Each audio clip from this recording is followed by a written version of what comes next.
So how does the United States resolve its current dilemma? I've been speaking to James Jeffrey, who until 2010 was US ambassador to Turkey. Was President Erdogan justified in taking on Islamic State and the Syrian Kurds?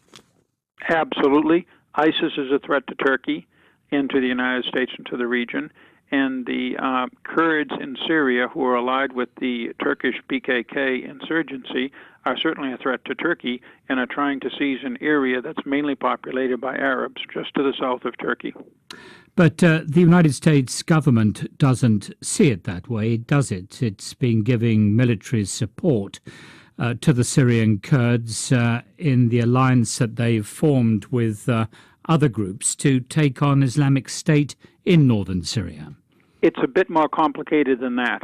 President Obama, who refuses to put his own soldiers under fire, is desperate for any infantry who will fight ISIS.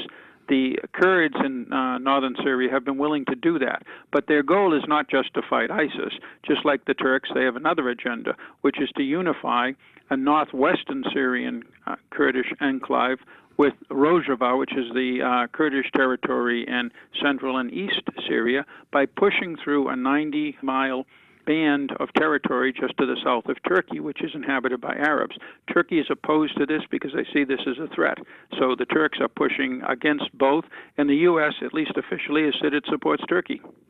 It says that it supports Turkey, but President Obama's special envoy for the global anti-ISIS coalition, Brett McGurk, says the United States supports both the Turkish government and the alliance between Syrian Kurds and other militias. Well, McGurk better call home to his boss, Vice President Biden, who was just in Ankara, as I was 2 days ago, and Biden gave an unequivocal commitment to the Turks that these Kurdish forces would stay east of the Euphrates River, not try to seize this band of territory. The Turks are okay with that, but they have to move east, and they haven't. But as of now, those Syrian Kurdish fighters are still in towns to the west of the Euphrates. That's exactly right. It looks like the U.S. isn't living up to its commitment, and my experience over 35 years with the Turks is if you don't live up to your commitments with the Turks, you're going to regret it very quickly. So this Turkish military incursion into Syria is by way of saying to the United States, if you can't restrain the Syrian Kurds, we're going to take them on. That's exactly correct. The United States has promised the Turks many times that in using these Syrian Kurds against ISIS, we would not support their agenda of unifying all the Kurdish areas by seizing a large swath of Arab territory between the two. But they are now west, basically to help us take the town of Manbij, which is to the south of this corridor. But they haven't left. We committed to the Turks to make them leave. Frankly, the force that basically needs to be criticized, and there's a general tone that whatever the Turkish government under Erdogan does, it's wrong. In this case, I sympathize with the Turks, not the U.S. government. Do you see this rapprochement between Russia and Turkey as presenting any problems in the future for the fight against Islamic State in Syria and the mobilization of forces against President Assad?